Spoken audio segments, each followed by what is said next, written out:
If we knew more about our sleep, what would we do differently?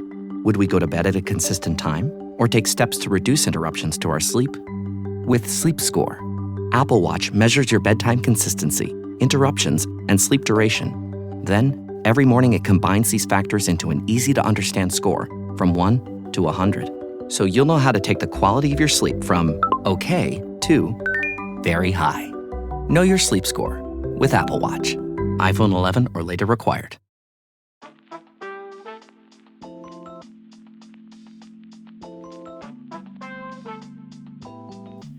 Hey everyone, it's Meredith. Welcome to the show. Today's episode, Alex and I are going to talk a bit about our training because we're both prepping for our A races in the end of May. Alex is preparing to run the Calgary Marathon, and I am preparing to ride the Unbound 200 race in Emporia, Kansas. And as such, our training has been, well, a lot. And for both of us, quite a bit different than what we've done in the past.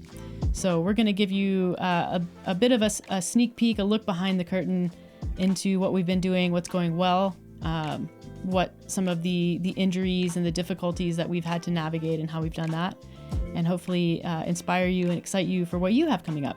So if you're interested in a bit of endurance talk and a bit of race talk and a bit of physiology and training, it's going to be a cool episode for you.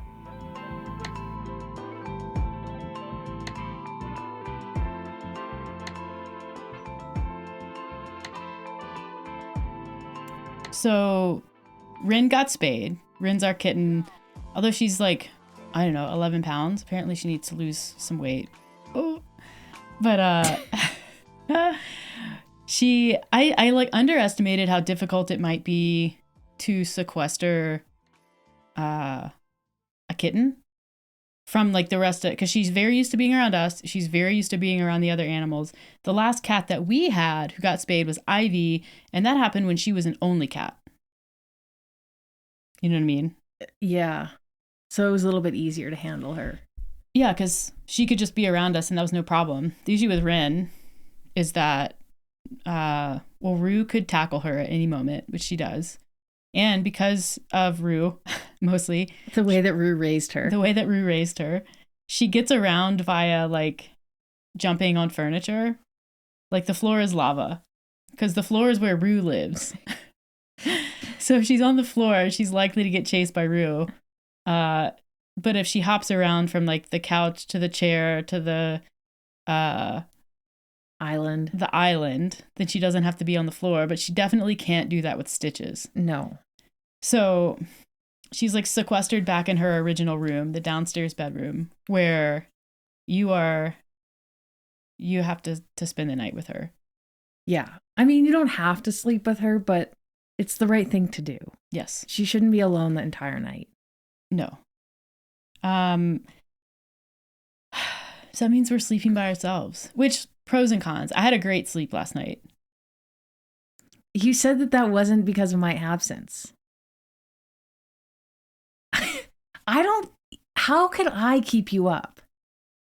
You don't. I don't actually think it is, but it is nice I can sprawl. I don't have to worry about being in the middle of the bed. Moving around. Yeah. You can kind of you're fully unencumbered. Right. From a mobility standpoint at night. I mean, we're two fairly small people in a king bed. Yeah. With our own blankets. You're already fairly unencumbered. That's true. But also it facilitates. Last night was a sort of unhinged ADHD pre-bedtime behavior. And last night was an extra special one because I was carousing and I've been thinking I want to eat more beans, which is an odd thing to think, but I want to get beans are great. They're high in protein, they're high in fiber, they're affordable. So I was I'm not always stoked on the beans that you can buy at the grocery store. I mean, Fernie has very limited options. So I was I wonder if there's an online bean store that you can buy beans from. And the answer to that is yes.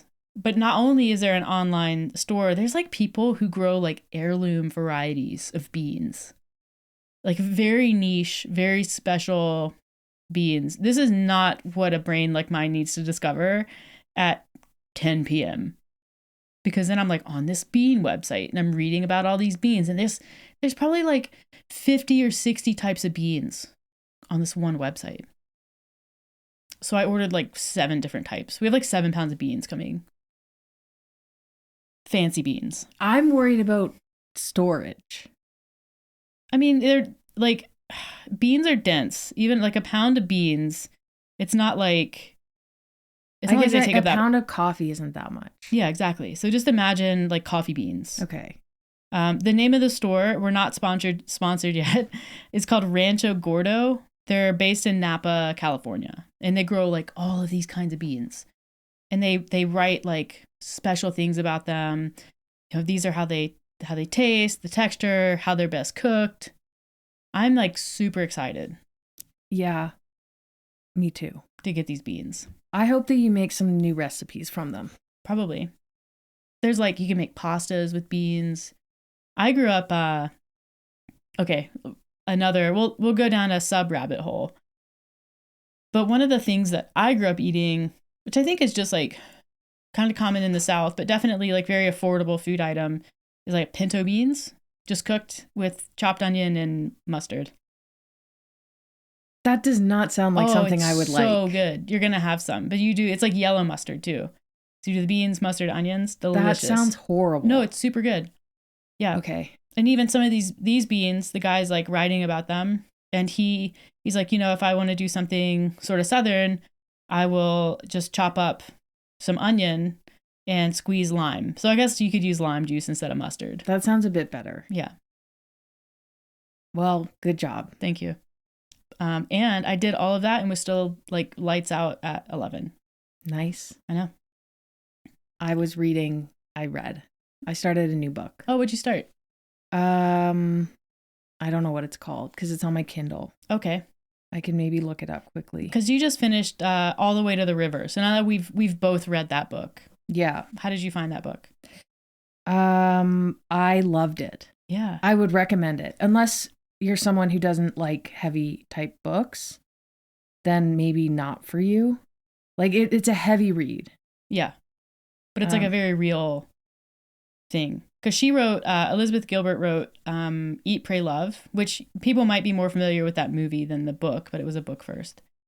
And the thing I like about All the Way to the River is she's just like very honest with kind of like, she thought she was very self-realized and awake when she wrote Eat, Pray, Love, and then definitely wasn't. So it's an interesting sort of pivot. The book I'm reading now is called The Safe Keep. Okay. And it's a novel set in 1961 in the Netherlands. It tells the story of Isabel, a recluse who is living alone and meticulously tending to the family home. And then I think she receives an unexpected guest. And then initially she's repulsed by the guest and feels that her personal space has been encroached upon. However, as they spend more time together, an unlikely romantic relationships develops between the two women. Surprise, surprise. But it's not like, it's not smut. Okay. It's an actual like good book, apparently. It won the Women's Prize for Fiction and was shortlisted for the 2024 Booker Prize. The reason I picked it is obviously from the description, but also because it had something like 17,000 Kindle reviews. And usually if there's that many, it means it's popular. Yeah. And I just didn't really want to be doing too much digging for a new book. You're like, check that one. But I'm also reading another book. Which Taming the Tiger or something. It's about somatic healing. Okay, you want to talk about that? Well, I'm not that far into it yet. Well, I guess I am. I'm like a third of the way through. And it talks about getting in touch with your like physical body for healing. Waking the tiger. Yeah. So, yeah, that's something that I definitely don't do. Well, like our therapist will be like, where are you feeling this in your body? And I'm thinking, I don't. I feel it in my brain by thinking. So that's interesting. One of the first tools is they give you like exercises. Yeah. And you're supposed to get a pulsing shower head. And oh, are you? Yeah. but you're supposed to take 10 minutes to expose each body part to the pulsing shower head one by one and really think about how it feels on that body part. So you start with like the fingers and then that palms and then your wrists and then your inside of your forearms and then the outside of your forearms and like every part of your body to basically wake up that part of your body and your brain and make that connection. So I thought it's interesting so far. He has theories. It's an interesting read so far. He thinks trauma is like trapped in the body. Yeah. It's energy that's trapped in the body that didn't get released when the trauma occurred. Yeah, it's interesting work, like somatic work. It's definitely not science-backed. It's anecdotal. But if you've read, I'm going to find it so I can, where's that book? Is it The Body Keeps the Score? Yeah. It's kind of like a more, it's like that concept, but in practice. Yeah. And there's, I think, so much work being done in the somatic space. And I have someone who I work with, one of my only one-on-one clients, who's a somatic practitioner. So she helps people with this work. Oh, I didn't know that. Yeah. And so it's when you interact with people who believe in it and who have seen it work and can talk about it, you kind of start to understand it. And then when you start to go through it yourself, even if it's hard, you can kind of feel like, because I sort of struggle in the same ways. And I think a lot of people would, because we're just not, I think in Western culture, very tuned in. Which is weird because as athletes, you think that we would be in that way. But I would argue actually that athletes are probably the least tuned in because you spend a lot of time overriding signals. Yeah. So it's a different way of engaging with yourself. But yeah, it's, whatever you think about it, I don't think it's woo-woo or it's a way to, at a bare minimum, slow down and check in a way that's really meaningful and start to build that practice. And maybe that practice goes towards meditation, or maybe it's just something you use when you're feeling like a little activated and you can't figure out why. Or maybe it does get to like you're doing some energy transfer release over time that helps you heal from trauma and bad experiences. But yeah, like I've gone down the yoga path. I used to do hot yoga and that was a little bit extreme, but there were moments in class where, at the end, savasana, where you lie and you feel your body on the ground, little things like that. Mm-hmm. And I think that there's value there. It's parasympathetic at the very least. The end, yeah. If I had read this book or picked up this book and tried reading it 6 months ago before we started therapy, absolutely no way. I wouldn't have gotten past the first chapter. I'm still a little bit, I'm not sure about this, but I'm reading it because I'm trying to be more open-minded. But it wasn't until this past month that our therapist started asking us these questions. Where are you feeling this in your body? Because I think they also know that if you ask people like us, just like very, what's the word? Not necessarily like type A, but just activated, like new to therapy, like logical to a degree, where you're feeling this in your body, it wouldn't really necessarily go over well. No. But now we're humoring her. You kind of, with like, I guess with cognitive people, like cognitively active people, you have to probably wade into the waters of somatic work. I think the word I'm looking for is intellectual. Which doesn't even mean smart. It just means like thought, like I'm going to think this through more than I'm going to feel this through for a while. And that's something. Yeah. Yeah. I read, two things. First of all, I saw this video last week. I think my sister posted it because she's getting really into like yoga. Well, she's been into yoga, but she has her like, I don't know how many hour certification, a lot. I don't know how any of that works, but you have to do a lot of hours. And so she posted this thing on Instagram, is this guy talking about vinyasa yoga and kind of just like going off about how it's so far deviated from what yoga is supposed to be, and how it's just been hijacked by like Western culture and like hustle culture, and how, people want to like do these really hard routines that are, he's like, it's not even yoga, it's a workout. Yeah, 100%. And it's like, you don't have to do yoga in like 110-degree studio. Like you don't have to do hot yoga. And kind of just going on about how it's been, the practice has really been hijacked by kind of the like hustle culture grind mentality in a way that's not really helping people connect with their bodies in the way that yoga is supposed to, which that was interesting and something that I've done plenty of vinyasa classes that I'm like, that was not yoga. You know what I mean? Yeah. Like if you're getting diarrhea after yoga, you probably didn't do it right. Does that happen to you? Yeah, that used to happen. Wait, for real? Yeah. Like routinely? It happened a few times. We used to do a Wednesday vinyasa flow class. It was 90 minutes and it was super hot and I would sweat. I mean, I sweat a ton already. Mm-hmm. So put me in one of those classes and it was just so hard that most people by the end would be lying down at some point in the class to rest. Whereas like, of course I wouldn't because that's weak. And it's obviously a competition. Yeah. And by the end I was not doing well. And then I would go home and later in the evening after dinner, I would have the runs. Yeah, I don't think that's necessarily indicative of like a good practice. That's so unsurprising. I didn't know that. Yeah. Yeah. Did anyone else because you did this with your family? Yeah, my mom and I would go and my dad would join some. Would you guys also have diarrhea together? I don't know. I don't think they did. Okay. But yeah. We used to do Bikram too. That's a little lower key. Yeah. But still hard. Yeah. Bikram has a whole bunch of drama around it because of the founder. But yeah. It's been, that practice is still a thing. And I think it gets called something else now because of that drama. Oh, but, okay. Yeah. I don't remember what my second thing was going to be.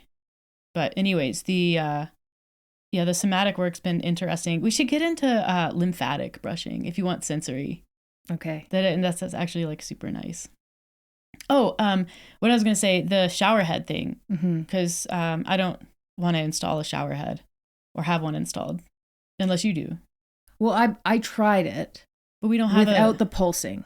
Yeah, because we just have the wand. Yeah, I just tried it with the water coming down. I picked like some heavier streams, and I tried it on like my wrists. And it's harder without like something you can move around, like a wand. Literally have a wand. I just wanted to give it a go. And then I was like, okay, this is boring. Well, I was thinking the wrist, it was a start. Yeah. You could definitely use the Theragun, like on a low setting and not like full pressure. Okay. The Theragun, yeah, at the lowest setting, yeah, is so far from what a pulsing shower head sensation would be. Yeah. But we're talking like, Theragun, no matter what setting it's on, is painful. What if you put a towel or something in between the Theragun and your skin? I feel like it's still too aggressive for what the book author is trying to accomplish here. Maybe. Yeah. You want to try it? Hang on. Okay, we'll try it. Okay, you have the Theragun. Okay, turn it on. Put it on the low setting. Okay, the low setting is like still really hard. Is that on the low? Yeah. Okay. Okay, so you're also supposed to use this in like your pelvic area. Well, obviously don't do that. Wait, it says use it in your... every part of your body. The pulsing shower head. Yeah. Okay, I'm going to start with the fingertips. Okay. I have a towel in between the Theragun. How is that? This actually is not the worst idea. I know. That's why I said it. But you need the towel. Yeah. To dull the... I wonder if you could buy like a different attachment that's like puffy, like a stuffy attachment. Yeah. What's that? Okay, what are you doing now? My bicep. Okay. It's okay. Do your boob. Do it. No, do it on the nipple. What's that feel like? Weird. Yeah. It's very sensitive. Obviously. Yeah. Okay, where should I do it next? Do your belly button. The belly button feels weird also.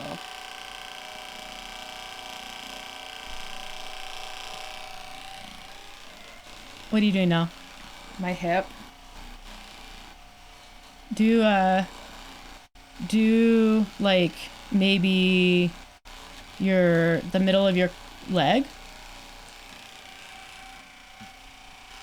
You know what? This could work. I still think it's a little too aggressive. Yeah. What about like the bottom of your foot? See, this is one where you need the towel. Yeah. I mean, people Theragun their feet. You don't need a towel. I know, but for what we're trying to accomplish. Okay, yeah. What about it's still a little aggressive. What about your toe? Like a big toe? Can you feel the toe? I like it. Soft. It's got a soft touch. Yeah. Okay. Yeah, this could work. Meredith, that was a good idea. Okay. Thank you for indulging me in that. You're welcome. You've been using the Theragun. I have been. Therapeutically. Yeah. Wait, okay. We had to pause for a second. They said you do the shower head in your pelvic area? Yeah. Every part of your body. Okay. Are they like, but don't get carried away with that one? They didn't disclaim. Or do get carried away. File it under the experience. There was nothing about that in the description of the exercise. Well, that's boring. Just going to say it.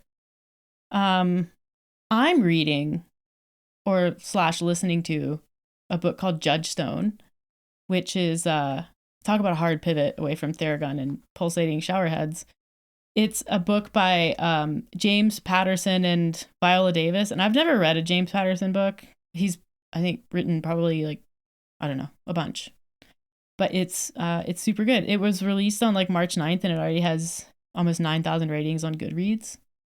And I started listening to it on my bike ride this weekend because I had like a 5-hour ride. And the animals aren't out and about in Fernie yet, so you can wear headphones relatively safely. And I'm like halfway through it. It's really good. I see why it gets the reviews that it does. It's a fiction. It's a fiction. Yeah, it's a story about this like small town in Alabama and this African-American woman who's a judge there, like a circuit judge. And yeah, it like starts off with her overseeing, or what do you call it? Is that what you call it? Overseeing a court case? Judging a court case? Residing over this case with this guy who like murdered people, but then it gets into like the kind of the meat of the story, which is well, don't give it away. I'm not. Yeah, it's a case that revolves around women's health. Oh. Okay. And it's very relevant and super good. The character development is excellent. And the audiobook is read by Viola Davis, who has this amazing voice. So yeah, so far 5 stars for me. So that's 4 books recommended. Yeah, in a short time here. And an exercise. Yeah, Theragun or showerhead. Have at it. Report back. Okay, but I actually have been using the Theragun. Yeah. Well, let's talk about that because we're going to talk about our training a little bit today. And the last time that we talked about training, we talked about your shift in training. So you can kind of give us a report on how that's going and what what you're noticing, including the Theragun, which is a part of your routine. Yeah. So 2 months in to the switch. And if people aren't familiar with the switch, give us the 2-sentence version. Yeah. I was working with a coach for 10 years who was programming all of my workouts. So running, biking, strength, conditioning, and but wasn't a running specific coach. So I hired a running specific coach and have Meredith programming around that with my biking and strength and conditioning. And so far it's great. The running is more volume than I've done in the past. Maybe like a notch less intensity, like less volume of intensity. Yeah. And which I like. It's you can kind of ramp up, you can really give it a good go for the intensity that there is, and then back off for the other parts of the week. And that kind of tracks with what we talked about recently with the like aerobic thresholds. Like you are doing more work around that lower. Yeah, for sure. So that's good. And I'm 7 weeks out from the Calgary Marathon, and I'm already hitting. I've had, I think, 3 runs over 30K for my long runs, which is way more than I've ever done in the past. Yeah. It'll be interesting because I'm aiming for sub 3, which I haven't hit in 2 years. Yep. And but when I've done it before 2 or 3 times, and it was with a lot lower volume. Okay. So I'm curious to see if I'll how a sub 3 attempt will feel with this extra volume.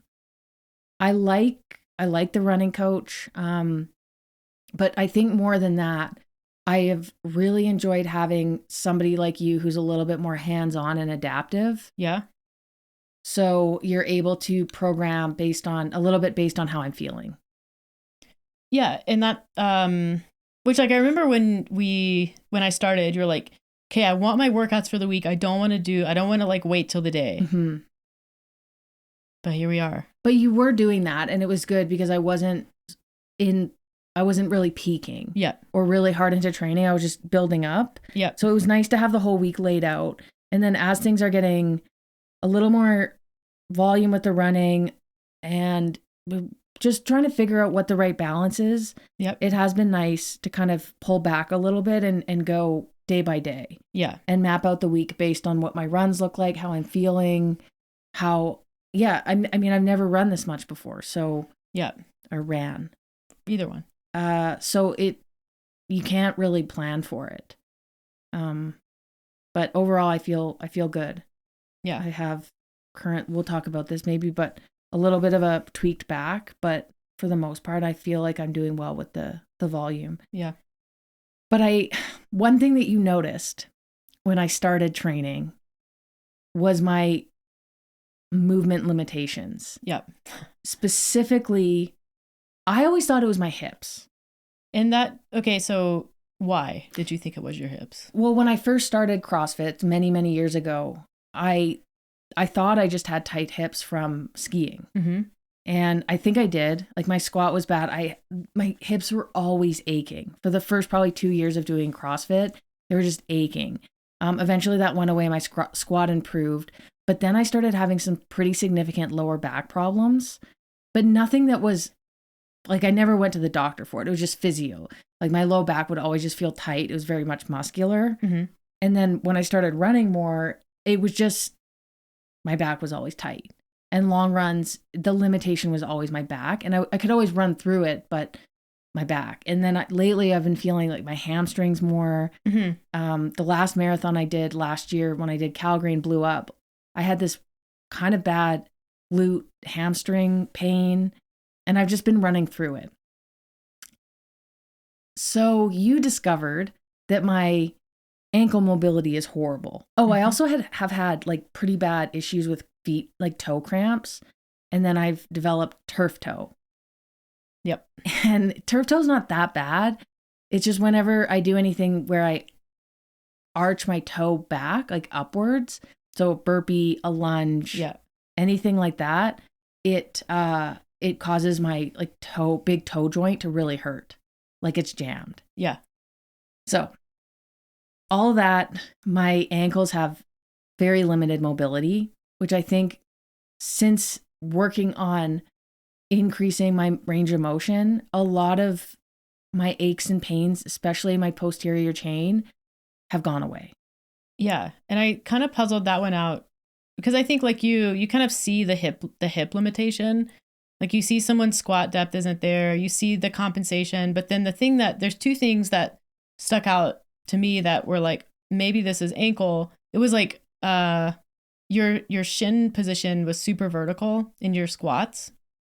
So, that was one thing. And then you were like having to get stick your toes way out. Like the angle of your foot was just really open. So kind of like a duck foot position in squats, which is, and I know this because when I injured my ankle a number of years ago, that was how I compensated on the injured side when I was squatting, was I would just open that foot up, and I developed like really severe back problems that ended up being because of my ankle. Mm-hmm. And so when I saw your feet doing that, I was like, I wonder if this is ankles. And then that's when I ran you through that ankle mobility screen, and I was like, oh, this is all ankle.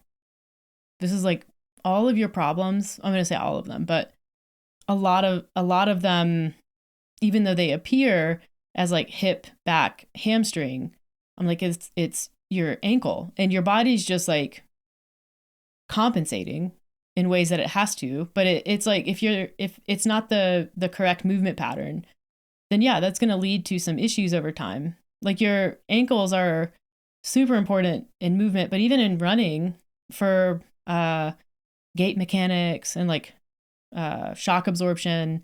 And so when your ankles aren't doing what they're supposed to, it just goes up the chain. And so that's what leads to progressive hip problems in running and back pain and hamstring problems, because you run the issue up the chain, and it's no good. Yeah. So I try to do a couple of minutes with like aggressive lower, like, how do I describe this? Basically using my body weight or putting the barbell on my knees in a deep squat to really try to push my knees forward over my toes to stretch my ankles or like create more space there. And I feel that in my low, like Achilles low calf area. Yeah. And then I've also started using the slant board, which stretches more my like upper calf. I can't remember what the gastroc. The gastroc. And then on top of that, I've been using the Theragun, which is so painful. But when I first started, I couldn't even touch my calf. Yeah. Now I can do it, but it's still like I get a little nauseous. The pain is so great. Yeah. But I'm already seeing improvements. And yeah, I have a bit of a back tweak, but that's due to a failed shoulder press that kind of tweaked me out of position, and not necessarily something that has created because of the volume of my running. I mean, it's all correlated. Yeah. I may have been more susceptible to something like that due to the amount of running I've been doing, but overall, it's been a great change. And you've been programming in my warm-ups, which has been so helpful, because if it's written, I'll do it.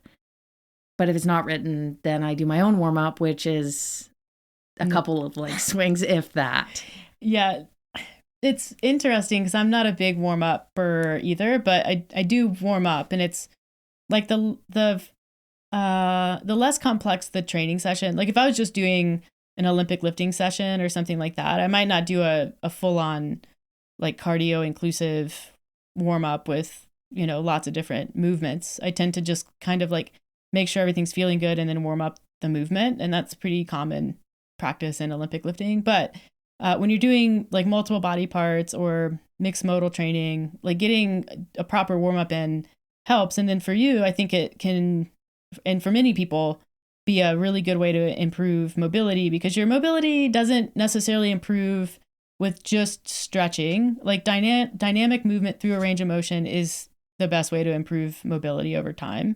Stretching has a place, but it can't be the only tool. And you can also, you can definitely overstretch. And so that's worth mentioning. Just if you have tight ankles or something, or like poor ankle mobility or tight calves, just like go into any kind of stretching protocol, especially if you're using more aggressive implements like a slant board, Theragun, that kind of thing. Just like ease into it and potentially work with a professional, so that you don't want to create new problems by like overdoing it. Yeah. And I am personally like not a huge proponent of very specific mobility and stretching before lifting, just because, especially if you are a stronger athlete, but even if you're not, you don't want to essentially buy yourself a range of motion that you're not used to having and then load it. Mm-hmm. Like you don't want to all of a sudden have 10% more range of motion that you're trying to produce force in a deeper squat than you might normally have.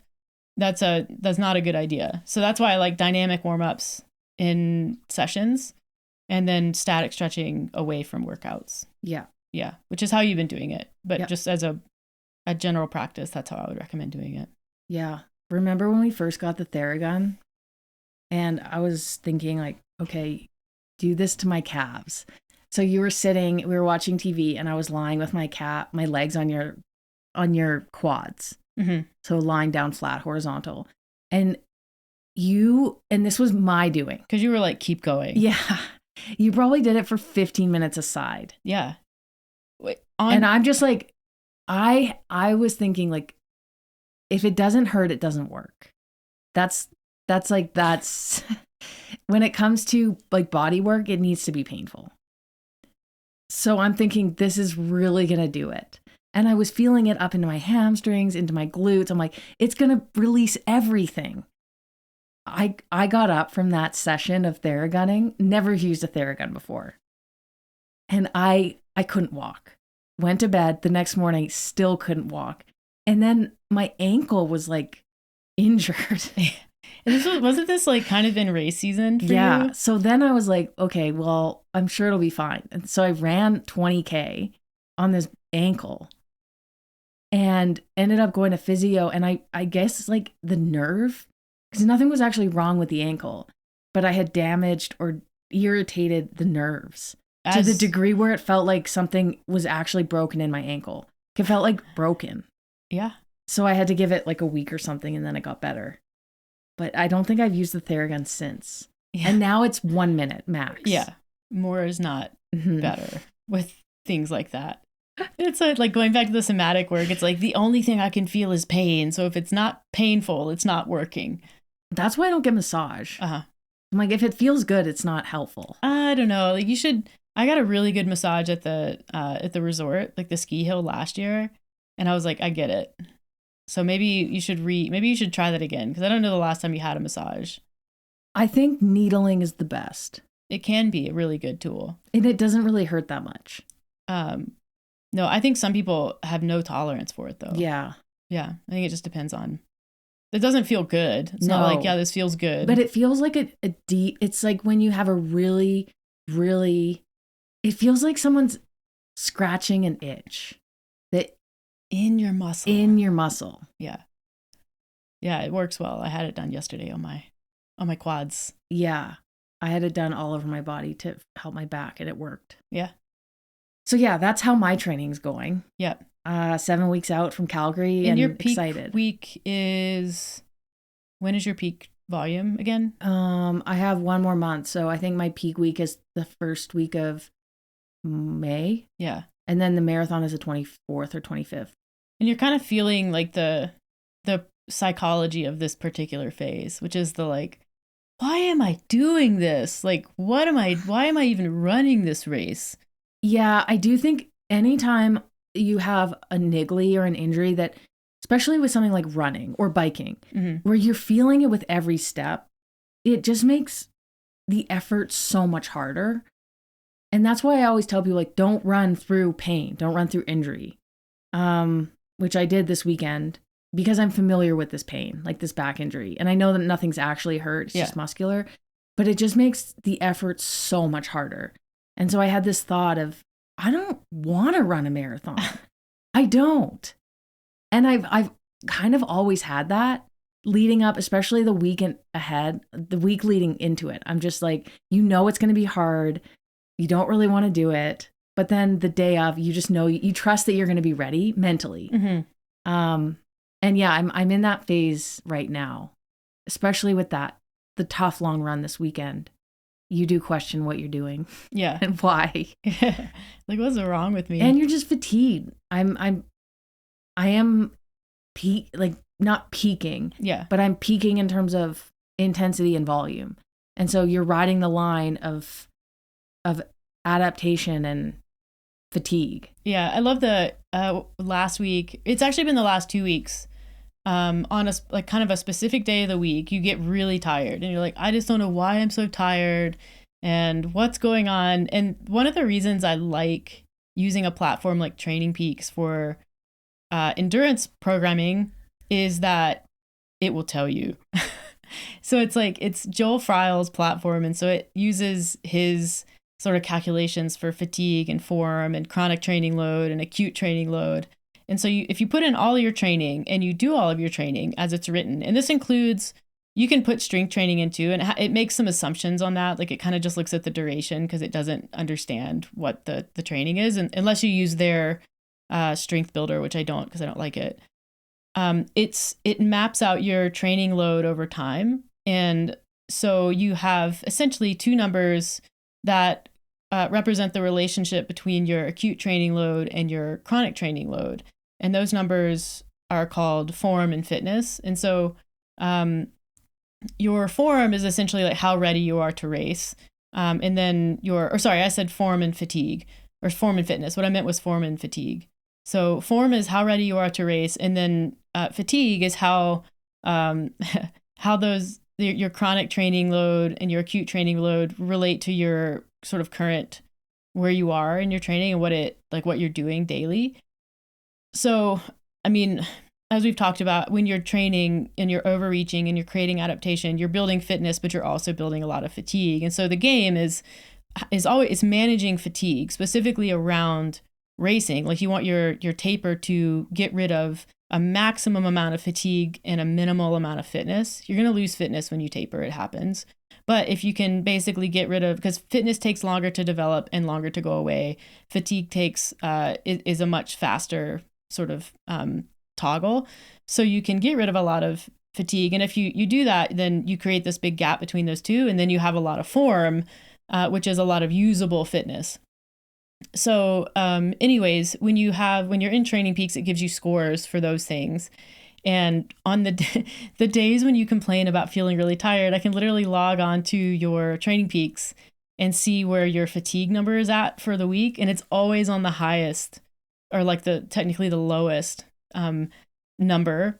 So it's like when you should feel the most fatigued per Training Peaks, you do, which is fascinating. Yeah, I think I know when I'm tired. It's very obvious.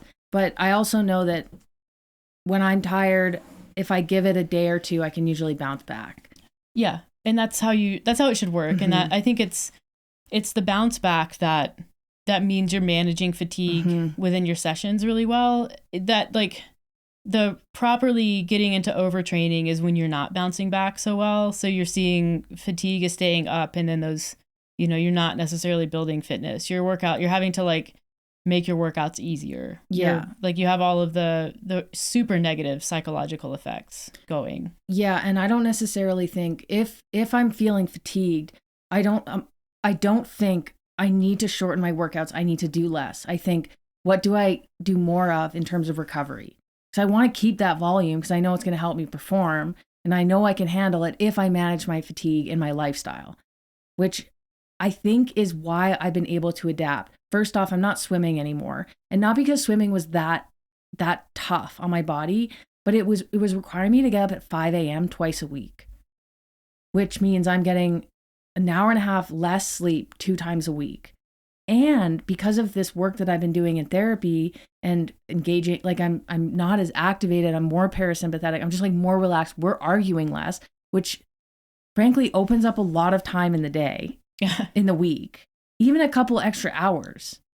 If we have a fight once a week that lasts an hour or two, that's significant. Mm-hmm. So you get that back, you put that towards sleep or winding down, it makes a big difference. I've never slept this much in my entire life. Yeah, you're sleeping like sometimes 9 or 10 hours. Yeah.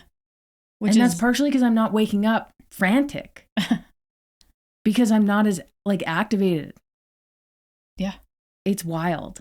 It all fits together. So yeah, all good things. Yeah. And lots of learning. Mm-hmm. And even if I don't run fast, I'm not going to make any conclusions. I've only been doing this for a couple months, and I will have only been doing this type of training for 4 months before the Calgary Marathon. So we'll see how it goes. And if not, we'll keep going. Tweak and revise and continue. Yeah. And you shouldn't base 4 months of training. You shouldn't come to a conclusion on 4 months of training based on one data point. Right. So yeah. So far, I'm enjoying it. Yeah, good. How's your training? It's good. Yeah, I did my first 100K bike of the season. So you're training for Unbound 200 miles in Emporia, Kansas, the week after Calgary Marathon. So right before, at the last weekend of May. Yes. Yeah. It's always on the long weekend. So you're 8 weeks out. Yes.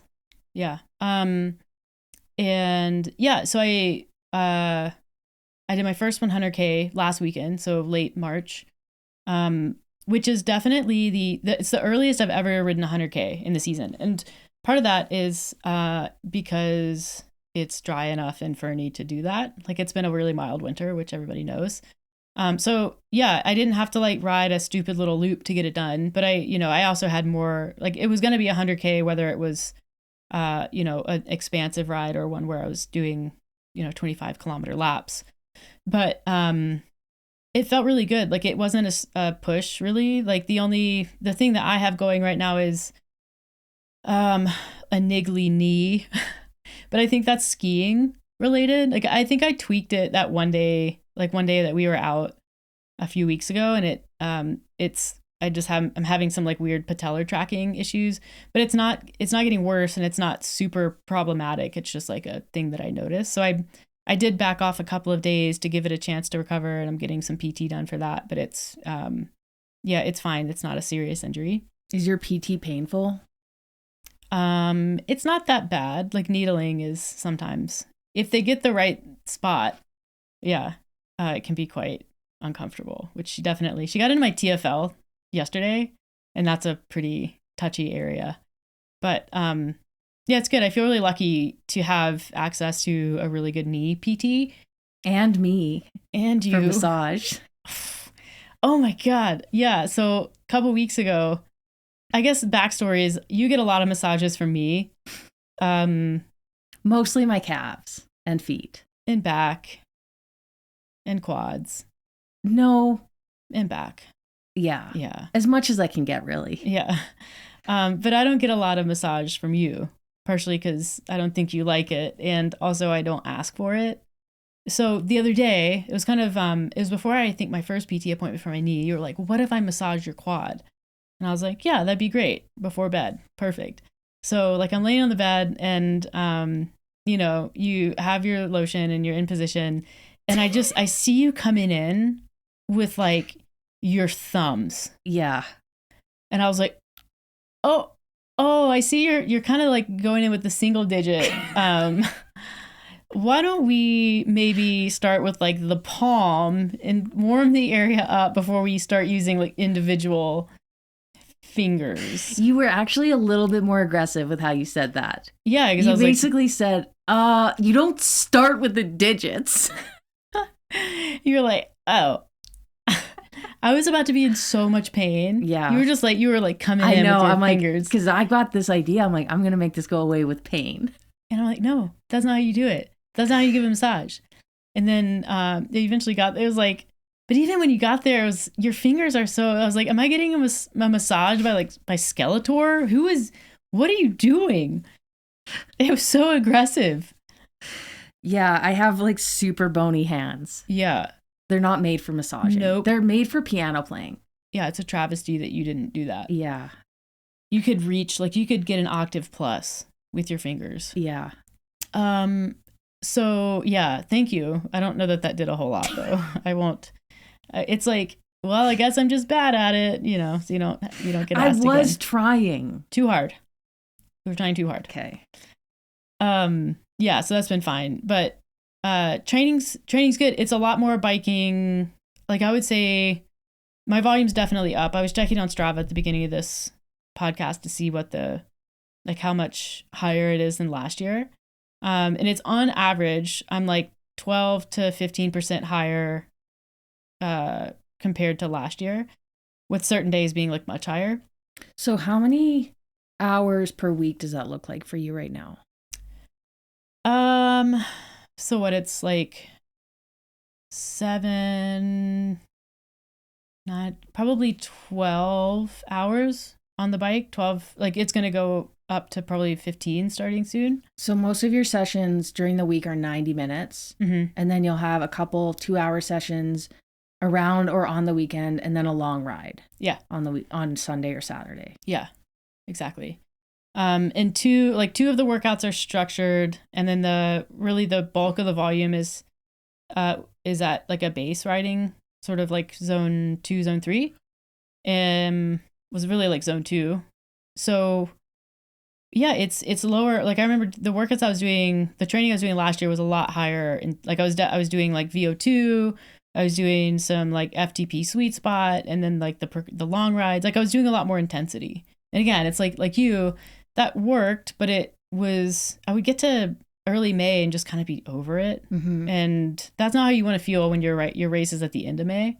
So I think like fundamentally the intensity has been way more appropriate, and it's allowed for more volume, which is ultimately how you develop really good fitness and durability for long, like ultra endurance cycling.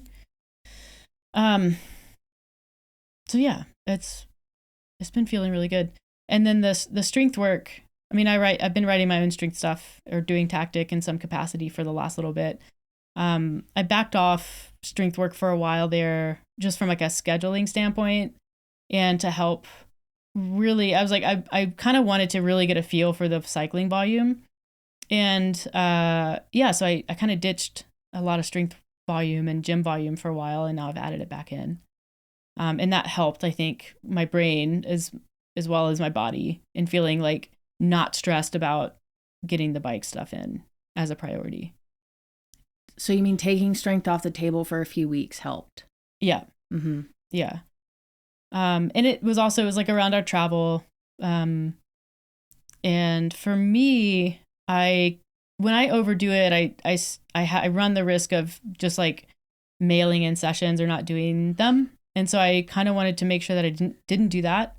And so I've added back in now that I have like good bearings and we're here for a little while.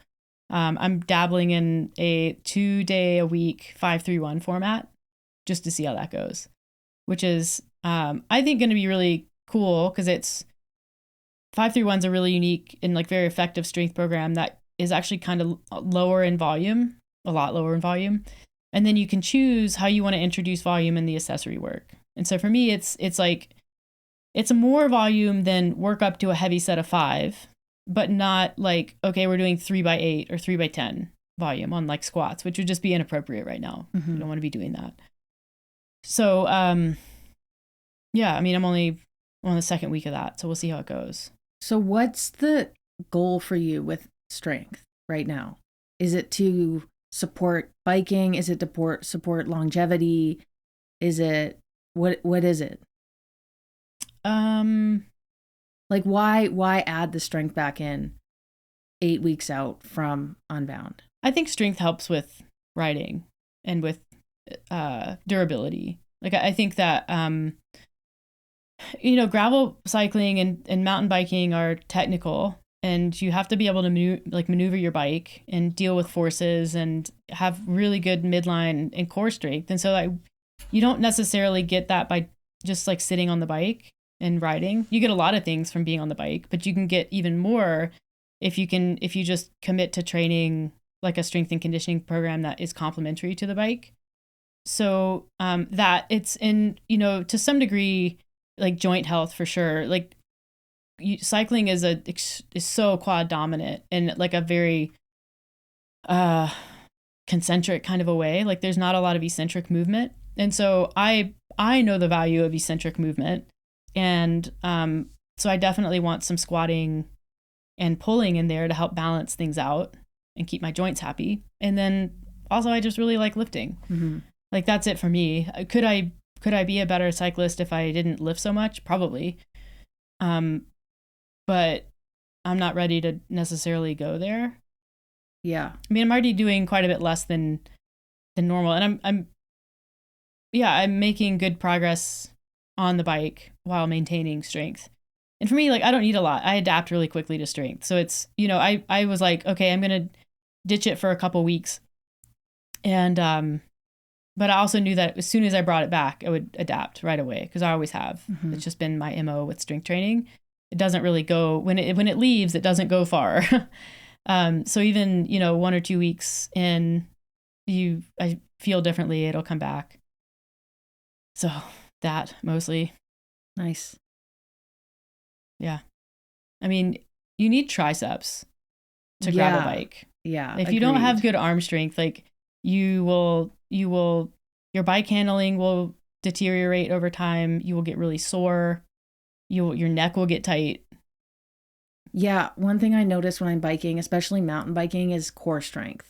Yeah. Like you have those where your tire's going one way and you kind of have to, like you're not going very fast and you almost, it's kind of amazing how much core you use. Oh yeah. And you realize how much bracing you've done when you have to catch your breath. You're thinking, whoa, I just held my breath for 5 or 10 seconds there. And you're already biking uphill, so you're already breathing heavy.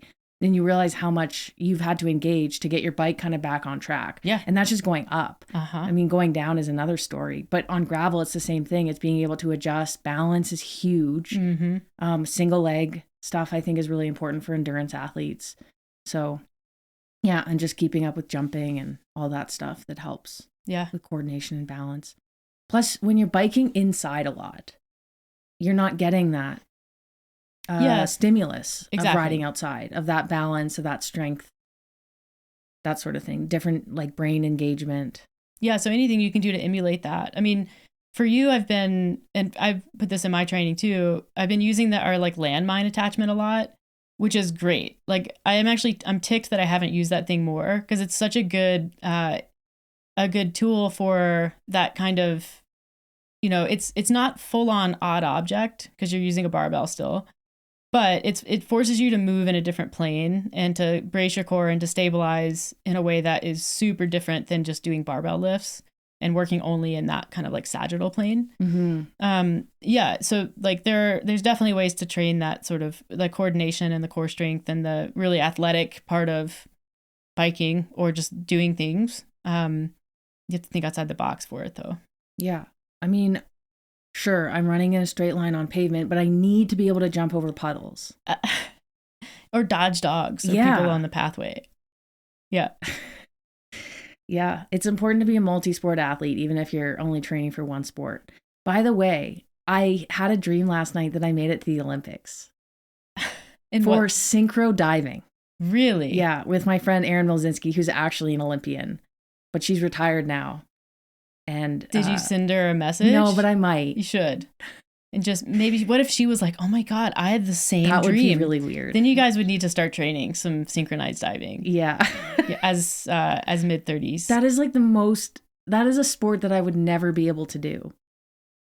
Yeah, that one, I mean, I know you're working on your mobility, but like, I don't know that you'll ever get to the point where you can literally fold in half. Right. Yeah. Without some sort of like traction of having the floor. Yeah. Like you're folding in half while flipping. Yeah.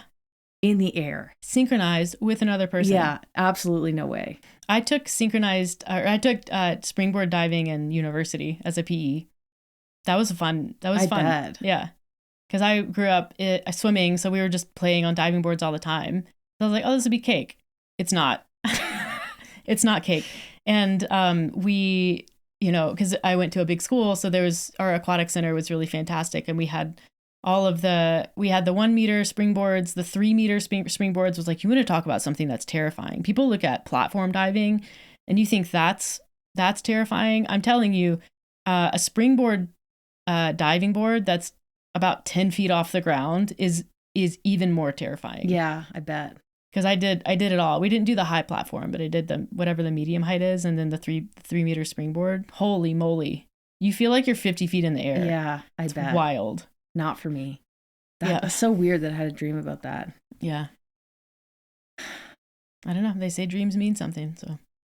Yeah. Yeah, and so for me, I know I've talked about having a cycling coach, which I have, and I do. And so that's been, I think the most impactful change for me this season is having someone take over that part of my training because it's more appropriate. It's someone who's super experienced in the distances that I'm trying to ride. And yeah, just helping me make sure I like peak at the right time and don't overdo it. And it's been really cool. And then I'm taking a lot of what I'm learning through that and, some of the experimentation that I'm doing on myself into my We Ride like bike club group who I'm programming for. And so everybody is doing my 5-3-1 experiment with me. But I'm riding it in a slightly different way. It's not that different than what they've been doing, but I needed to consolidate their strength work to 2 days. So I was like, well, this feels like the perfect way and time to do it because I'm doing it for myself. And usually like if I'm doing something for myself and I'm working with people who are peaking or training for something around the same time, it's a good signal to me. Like I need to make similar changes for my athletes as well. Yeah. So I do think that,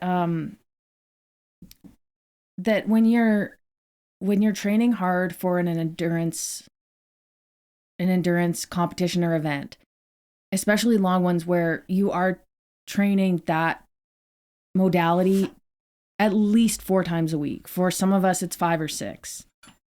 If you're doing a half marathon, maybe you could get away with 2, but usually it's 3 or 4. You can, if you have a really well-designed strength program, you can get away with 2 days a week. Yeah. Easily. You don't need to do 4 days a week. You don't need to do 5. And you can build strength through that, or at the very least maintain it. Yeah. And then when you're in the off season for running, where you're maintaining running or biking, then you add more strength or just design it differently to build strength back. And I do think like that's the value of having an individual coach work with you, because like they understand where you're at and what you're doing, rather than just sort of trying to like mash things together, which we've also talked about on this podcast, not being a very good idea. Yeah. There are programs that can get you really far and really close to that. But they won't get you all the way there, because there's so much of an individual's like in an athlete's ability to tolerate and adapt from high volume training is personal to that person. And so you have to at some point take into account that person's lifestyle, what they have going on outside of the gym or off the bike, or when they're not running, whatever it is that you're doing. And those things have to become part of the conversation, because there are some people who could do more, and they're going to be held back by not doing enough for them. But then there are some people who need to do less, or they need to be more strategic with how they schedule and modify and things like that. And there's just not a blanket program out there that can account for those things. Yeah. I think, seeing you have a coach like who's more hands-on, telling you, especially with your knee niggly, telling you things like it's okay, or let's split this workout, or take these days off, and just giving you that reassurance that nothing bad is going to happen if you take a couple of days off to heal your injury. Without a coach who's giving you that reassurance, even as an experienced athlete, that doubt comes in, that stress, and to the degree where you might get on the bike and make the injury worse. Yeah. And it's the same for me having you, and I have my run coach too. But saying like, okay, your back isn't feeling good. We're not going to put squats today. We're going to push them to later in the week to make sure you're feeling better. And we're going to sub something in instead. Yep. Or we're going to stop doing structured rides. And just even the other day, I had a ride planned for Saturday after my long run. But as I mentioned, it was a really bad run because of my back. And I was just like, I don't think I can bike. And you were like, absolutely not. You're not biking today. And it just, that relief that I felt of having that reassurance that I didn't need to stick to the plan. Yeah. So I think that's a very invaluable part of having that type of coach who really knows you. Yeah. I mean, it's one less decision you have to make. You don't have to deal with the stress of, is this the right call? Is this not the right call? What do I do? I mean, even, injury aside, for me, it's like, if there's, I have a 7.5 hour ride on the weekend. If it's snowing, which it might, I can be like, Kristen, what should I do? And she has an answer. Like we've already talked about it, but I can circle back and she'll tell me, and there's a level of reassurance that comes in, and she lives in Boulder. So she's like, I get it. Like sometimes you have a long ride planned, and then mountains do mountain things, and you have to adapt, but that's fine. Like there are other ways to go about this, and we can go to plan B if we need to. What is plan B? Plan B would be for this, just because of like where it is in the season, go to an indoor ride that's much shorter, and then bump the 7.5 hour probably to the following week, either during the week or on the weekend. But yeah, TBD. Hopefully it's nice. It works out. Yeah. I mean, I'm enjoying it. I've been so lucky with pavement this early. Oh, I know. It's been there's upsides for sure. One of those upsides is not our fat biking season. But no, or ski season. Yeah, it's like not been a good snow season. Pros and cons. First world problem. Yeah, well, that's all we have for you guys today. Just wanted to pop in and do a little update, since we're both training for our kind of A races, like literally back-to-back weekends. So yeah, if you're wondering where to find us this summer, we have Calgary Marathon. That is a great race. Yeah. It's getting bigger and bigger. They run a 5K and a 10K on the Saturday, the half marathon and the marathon on Sunday. The next weekend will be in Kansas, Emporia for Meredith's Unbound. We also have a group there. Then the following weekend, we're going to be in Montana for Dusty Bandita gravel race. And then we're taking, I think, June kind of off. We'll be in Idaho probably, but you're not invited. Fernie Gravel Grind. Yep, Fernie Gravel Grind is, I have weekend before Fernie Gravel Grind is single track 3. Yeah. That's a stage race in a mountain bike race in Fernie. And then the weekend after that is Fernie Gravel Grind, which is a killer event. If you're I would recommend. Highly recommend. And Fernie it's a Gravel great Grind. place to just come. Yeah. We live here. We're biased. It's great. You can't come to our house though. And then July, we're kind of just taking some time to enjoy the summer. August, TBD. And then we're going to be in Idaho for Rebecca's Private Idaho in the second week of September. So the week after the long weekend. Yep. And I think we're planning something special there. Yeah. So stay tuned. Yep. Yeah. And put that on your calendar if you're interested at all. They have different lengths and durations, and the community is unmatched. Oh yeah. Sun Valley's beautiful. Yeah. Definitely worth going. Great. Well, thank you for listening as always. If you're interested in our training, you can find us online. You can learn a bit about what we do from a fitness and programming standpoint, and we will catch you on the next episode.